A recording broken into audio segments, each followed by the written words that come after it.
Hi guys, introduce ko nga lang pala itong bagong chess variant na invento ng kapwa natin Pinoy at kaibigan ko rin. Ito yung tinatawag na Kingsman Chess Pro, kung saan isa itong 8x10 board game. Para sa akin napakaganda ng pagkaka-develop dito dahil 8 pa rin yung rank niya. So andun pa rin yung essence nung chess, yung mga principle ng chess, yung tulad ng control the center. So dahil naging 10 naman yung pile niya, is nagkakaroon tayo ng additional major piece. So yung additional major piece yung tinatawag na Kingsman.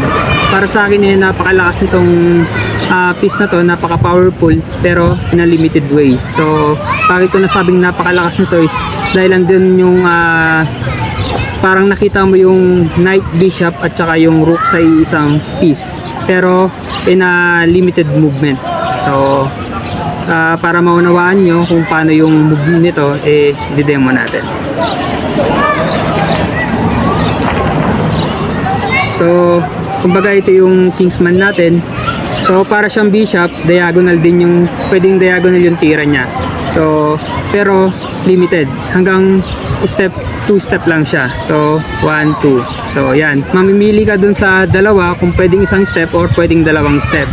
So yun yung movement niya. So nasabi ko rin na parang rook siya dahil pwede rin siyang mag-move pa ganito. So pero same color lang yung sa kanya at yung isang step lang. So yun.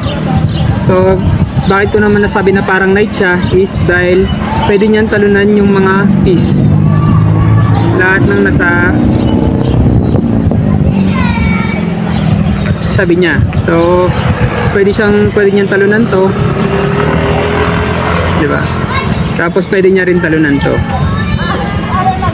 Yan, diba? Na parang ang lakas niya, lalo na kung close game. So parang andun yung mga additional flavor sa chess, andun yung tactics. So may mga panibagong tactics tayo.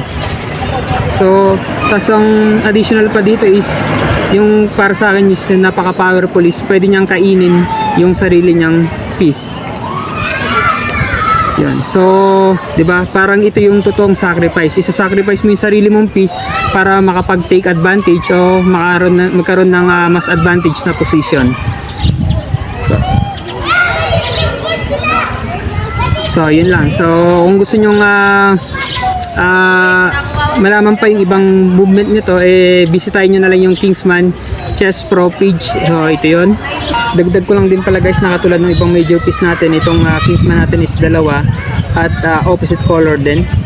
At ang kagandahan pa sa Kingsman Chess Pro is nandun pa rin yung essence ng castle, both king side at saka queen side. Hindi pa rin siya nalalayo sa chess. So, yun lang guys. Kung meron kayong comment, suggestion or recommendation regarding sa laro nito, paki-comment na lang para ma-inform natin yung nag-develop nito. Tsaka paki-follow na rin yung page nila, yung Kingsman Chess Pro.